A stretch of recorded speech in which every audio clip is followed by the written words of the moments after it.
বাংলাদেশ বেতার খুলনা। এখন শুনবেন স্থানীয় সংবাদ বাংলায়। সংবাদের পরপরই আবারও আপনাদের নিয়ে যাব আমরা খেলায়।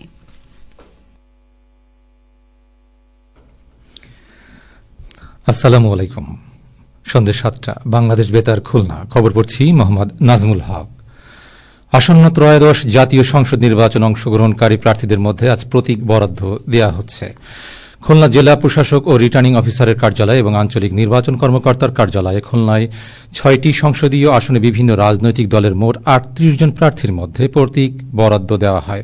এদিকে বাগেরহাটে ৪টি সংসদীয় আসনে ২৩ জন প্রার্থীর মধ্যে এবং সাতক্ষীরায় ৪টি সংসদীয় আসনে ২০ জন প্রার্থীর মধ্যে প্রতীক বরাদ্দ দেওয়া হয়। এছাড়া যশোরের ৬টি সংসদীয় আসনে ৩৫ জন প্রার্থীর এবং ঝিনাইদহে ৪টি সংসদীয় আসনে ২১ জন প্রার্থীর এবং মাগুরায় ২টি সংসদীয় আসনে ৭ জন প্রার্থীর মধ্যে প্রতীক বরাদ্দ দেওয়া হয়।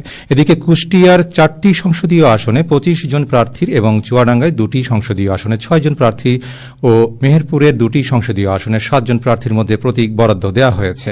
উল্লেখ্য, তফসিল অনুযায়ী আগামীকাল থেকে ১০ই ফেব্রুয়ারি পর্যন্ত নির্বাচনী প্রচারণা চলবে এবং ১২ই ফেব্রুয়ারি ভোট গ্রহণ ও গণভোট অনুষ্ঠিত হবে।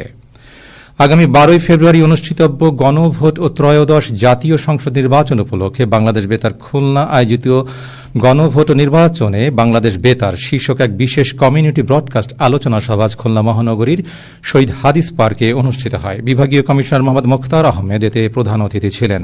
অতিরিক্ত metropolitan police commissioner Mohammad Rashidul Hasan Khan এতে প্রধান বক্তা ছিলেন এবং স্থানীয় সরকার বিভাগের উপপরিচালক মোহাম্মদ আরিফুল ইসলাম, অতিরিক্ত পুলিশ সুপার মোহাম্মদ সাইফুল ইসলাম এবং অতিরিক্ত আঞ্চলিক নির্বাচন কর্মকর্তা মোহাম্মদ মনিরুজ্জামান এতে বিশেষ অতিথি ছিলেন। বাংলাদেশ বেতার খুলনার আঞ্চলিক পরিচালক মোহাম্মদ শামীম হোসেনের সভাপতিত্বে আঞ্চলিক বার্তা নিয়ন্ত্রক মোহাম্মদ নুরুল ইসলাম এতে স্বাগত বক্তব্য রাখেন। আলোচনা সভা শেষে দর্শক শ্রোতাদের উপস্থিতিতে বাংলাদেশ বেতার খুলনার শিল্পীদের পরিবেশনায় এক মনোজ্ঞ সাংস্কৃতিক অনুষ্ঠানের আয়োজন করা হয়।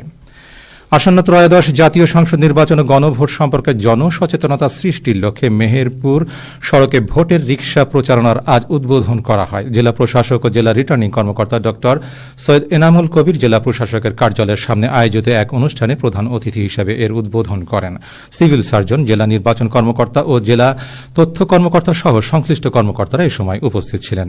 এ সময় জানানো হয়, এই রিকশার মাধ্যমে সড়কে সড়কে মাইকিং করে গণভোট কি, হ্যাঁ ভোটের অর্থ কি, না ভোট দিলে তার প্রভাব কি, এসব বিষয়ে সহজভাবে জনগণের কাছে তুলে ধরা হবে। এই প্রচারণা কার্যক্রম আগামী ৯ ফেব্রুয়ারি পর্যন্ত চলবে বলেও জানানো হয়। মাদকমুক্ত সমাজ গঠনে শিক্ষক, শিক্ষার্থী ও সুশীল সমাজের ভূমিকা শীর্ষক এক আলোচনা সভা আজ খুলনা মহানগরীর বয়রা হাজী ফয়েজউদ্দিন উচ্চ বালিকা বিদ্যালয়ের মিলনায়তনে অনুষ্ঠিত হয়। অতিরিক্ত বিভাগীয় কমিশনার সার্বিক আবু সাইদ মোহাম্মদ মঞ্জুর আলম এতে প্রধান অতিথি ছিলেন। এতে জানানো হয়, মাদকাসক্তি একটি সামাজিক ব্যাধি। এর প্রসারতা নারী পুরুষের মাঝে দিন দিন বেড়েই চলেছে। সামাজিক আন্দোলনের মাধ্যমে এই ব্যাধি নির্মূল করা সম্ভব। শিক্ষার মাধ্যমে মানুষ তার কাঙ্ক্ষিত আচার আচরণের লক্ষ্যে পৌঁছতে পারে। শিক্ষকরা আমাদের সন্তানদেরকে নির্দেশনার মাধ্যমে সঠিক শিক্ষাদান করে থাকেন। খুলনা মাদক দ্রব্য নিয়ন্ত্রণ অধিদপ্তরের অতিরিক্ত পরিচালক মোহাম্মদ আহসানুর রহমান এতে প্রধান আলোচক ছিলেন। World vision Bangladesh Khulna area programme coordination অফিসের সিনিয়র ম্যানেজার ফুলি সরকারের সভাপতিত্বে অনুষ্ঠিত সভায় মাদকদ্রব্য নিয়ন্ত্রণ অধিদপ্তরের উপপরিচালক, বিভাগীয় গোয়েন্দা কার্যালয়ের উপপরিচালক, শিশু ফাউন্ডেশনের পরিচালক, world vision Bangladesh advocacy and child protection coordinator সহ বিভিন্ন শ্রেণী পেশার মানুষ উপস্থিত ছিলেন।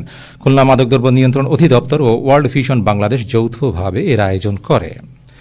Fact checking and digital verification শীর্ষক এক কর্মশালা আজ খুলনা বিশ্ববিদ্যালয়ের কেন্দ্রীয় গবেষণাগারের সম্মেলন কক্ষে অনুষ্ঠিত হয়। উপাচার্য প্রফেসর ড মোহাম্মদ হারুন রশিদ খান এতে প্রধান অতিথি এবং ছাত্র বিষয়ক পরিচালক প্রফেসর ড মোহাম্মদ নাজমুস সাদাত বিশেষ অতিথি ছিলেন। সমিতির সভাপতিত্বে সাধারণ সম্পাদক, খুলনা বিশ্ববিদ্যালয় সাংবাদিক সমিতির সদস্য সহ বিভিন্ন গণমাধ্যম প্রতিনিধিরা এতে অংশগ্রহণ করেন। আসন্ন ত্রয়োদশ জাতীয় সংসদ নির্বাচন উপলক্ষে খুলনা ডুমুরিয়া উপজেলা আইন শৃঙ্খলা কমিটির এক সভা আজ উপজেলা প্রশাসনিক ভবনের সম্মেলন কক্ষে অনুষ্ঠিত হয়। উপজেলা নির্বাহী অফিসার এতে প্রধান অতিথি ছিলেন। সভায় গণভোট, নির্বাচনী আচরণবিধি মেনে চলা, মাদক নির্মূল, অনলাইন জুয়ারি ও ইফটিজিংয়ের বিরুদ্ধে ব্যবস্থা এবং মোটরসাইকেল চেকিং এর বিষয়ে আলোচনা করা হয়। উপজেলা সহকারী কমিশনার ভূমি, থানা অফিস আর্টস ইনচার্জ, প্রাণী সম্পদ কর্মকর্তা, উপজেলা প্রকৌশলী, ইমাম, প্রিন্ট ও ইলেকট্রনিক মিডিয়ার সাংবাদিক সহ রাজনৈতিক নেতৃবৃন্দ এই সময় উপস্থিত ছিলেন। খেলার খবর, ক্রিকেট। খুলনা পিডব্লিউডি স্কুল মাঠে high power boys club cricket টুর্নামেন্টের সেমিফাইনাল খেলায় আজ মেহেরান বেস্ট 11 51 রানের রাকিব মেমোরিয়ালসকে পরাজিত করে ফাইনালে উন্নীত হয়েছে।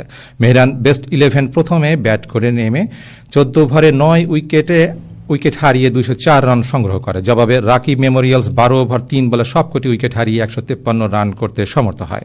এদিকে সাতক্ষীরা দেবহাটায় ভাতশালা স্কুল মাঠে 8 দলীয় টি-20 ক্রিকেট টুর্নামেন্টের আজকের খেলায় ভাতশালা ক্রিকেট একাদশ 3 উইকেটে গোপাখালী ক্রিকেট একাদশকে পরাজিত করেছে। সবশেষে আবহাওয়া। আজ রাত 1টা পর্যন্ত পূর্বাভাসে বলা হয়েছে অভ্যন্তরীণ নদী বন্দরগুলোর জন্য কোনো সতর্কবাণী নেই এবং কোনো সংকেত দেখাতে হবে না। খবর শেষ হলো। আমাদের পরবর্তী খবর প্রচারিত হবে আগামীকাল সকাল 8টা 10 মিনিটে বাংলায়।